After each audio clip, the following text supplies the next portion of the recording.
Hai, kembali lagi bersama saya review film. Kali ini kita bakalan review film Ponyo, seekor ikan betina yang akan menjadi manusia dan hidup bahagia bersama Sosuke. Penasaran filmnya? Jangan lupa subscribe dan komen. Mari kita mulai, let's go. Ponyo adalah seekor ikan betina yang kabur dari rumahnya di bawah laut. Ia penasaran dengan kehidupan manusia di luar dunianya. Dalam perjalanannya ke daratan, tanpa sengaja Ponyo masuk ke jaring nelayan dan menyebabkan ia terjebak di dalam sebuah botol. Tidak lama setelah itu, Ponyo ditemukan di dekat pantai oleh seorang anak laki-laki bernama Sosuke. Melihat seekor ikan terjebak di botol, Sosuke pun menyelamatkan ikan tersebut dengan cara memecahkan botolnya. Saat menyelamatkan Ponyo yang terjebak di botol, tangan Sosuke terluka dan mengeluarkan darah. Saat itu juga, Ponyo langsung menjilat luka Sosuke dan membuat luka tersebut sembuh seketika. Karena telah menelan darah manusia, DNA Ponyo pun menjadi kacau dan tercampur dengan DNA manusia. Perlahan-lahan tubuh Ponyo berubah menyerupai manusia. Tangan, jari-jari, hidung dan mulut mulai tumbuh satu persatu. Sosuke pergi sekolah dengan membawa ikan itu, dan terlihat ayah dari Ponyo membuntuti di lautan. Ketika di sekolahan, Sosuke menyembunyikan Ponyo di semak-semak agar teman Sosuke tidak tahu.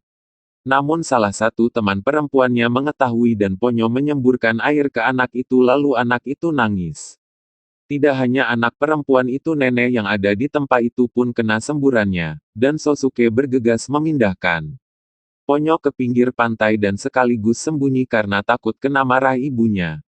Ayah dari Ponyo datang dan mendatangkan air bermata mengambil paksa Ponyo dari Sosuke. Ponyo pun hilang. Sosuke mencari sambil menangis dan datang ibu Sosuke membawanya. Ponyo pun sukses dibawa oleh ayahnya. Karena kejadian itu Ponyo sedih ketika jalan pulang bersama ibunya yang mengendarai mobil ugal-ugalan seperti ibu-ibu plus 62. Sesampai di rumah, Sosuke melihat lokasi pertama kali menemukan Ponyo dan menggantungkan ember guna untuk agar Ponyo lebih mudah menemukan Sosuke. Ayah Sosuke yang nelayan mengabarkan bahwa tidak bisa pulang dan meminta Sosuke untuk memberi sinyal lampu. Dan setiap kedipan lampu memberi simbol kata karena Sosuke jenius, dia memahaminya. Karena Ponyo sudah menjadi bagian dari manusia, dia ingin memakan daging dan meminta ke ayahnya untuk jadi manusia. Ponyo pun tumbuh kaki. Karena ayahnya tidak suka dengan manusia, Ponyo pun dipaksa untuk berubah kembali menjadi ikan. Dengan ramuan yang diminum ayahnya mampu mengembalikan Ponyo jadi ikan dan dimasukkan ke dalam geleng. Ketika ayah Ponyo pergi dan gelembung yang melindungi Ponyo pecah, Ponyo pun kembali menjadi manusia. Ponyo memecahkan gelembung yang berisi saudara-saudaranya dan membebaskan semua ikan. Tempat itu pun terisi air dan bercampur ramuan yang dibuat oleh ayah Ponyo. Membuat semua saudaranya menjadi ikan dan kapal ayah Sosuke dihujani ikan hampir tenggelam. Ikan-ikan itu seperti gelombang tsunami yang dikendalikan Ponyo. Lisa memaksakan untuk pulang dengan keadaan gelombang badai. Di perjalanan Ponyo melihat gelombang dengan di atasnya adalah Ponyo yang mengikuti Sosuke. Ember itu jatuh dan hanyut namun Ponyo menangkapnya. Sosuke pun kaget saat Ponyo memeluknya. Dan saudara Ponyo menyemburkan cairan berwarna emas. Masuk ke rumah, Ponyo heran dengan lampu. Berlari-lari kesenangan, meminum susu panas menggunakan tangan layaknya manusia. Mesin generator listrik rusak, Ponyo menggunakan kekuatannya dan menyala. Memasang antena mencari jaringan radio namun tidak ada satupun siaran. Memakan mie, Ponyo tidur. Namun Lisa pergi ke panti jompo karena melihat sinyal cahaya di sana. Karena jalan mulai surut, Lisa pun pergi meninggalkan Ponyo dan Sosuke.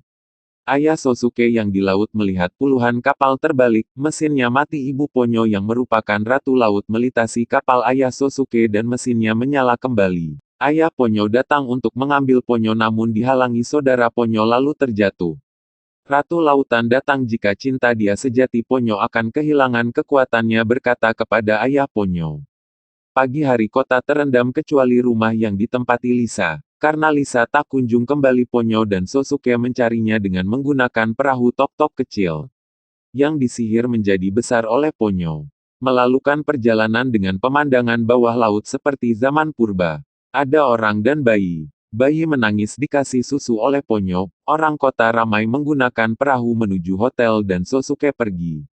Lilinnya habis dan Ponyo tertidur, Sosuke mendorong perahu itu. Sampai di daratan Sosuke melihat mobil Lisa, perahu itu menjadi kecil. Panti jompo tenggelam namun dilindungi agar tidak bisa dimasukin air. Nenek-nenek bisa berlari-lari seperti anak muda. Di situ juga ada Lisa, ibu Ponyo dan ayahnya. Ponyo lelah dan kembali menjadi ikan. Sosuke lari pengambil air datang ayah Ponyo untuk mengambilnya. Sosuke lari ke arah nenek itu meloncat dan dibawa oleh air aneh ke tempat Lisa berada. Dilepaskan dan dibantu saudara Ponyo. Jika Ponyo ingin menjadi manusia seutuhnya Sosuke disuruh untuk menerimanya dan disayang. Ponyo diminta untuk mendekan oleh ibunya dan meminta kekuatan Ponyo sebelum menjadi manusia. Sosuke suruh mencium gelembung jika sudah berada di daratan dia akan menjadi manusia. Di daratan orang-orang ramai dan perahu yang ditumpangi ayah Sosuke pun ada. Ponyo meloncat dan mencium Sosuke kembali menjadi manusia dan selesai.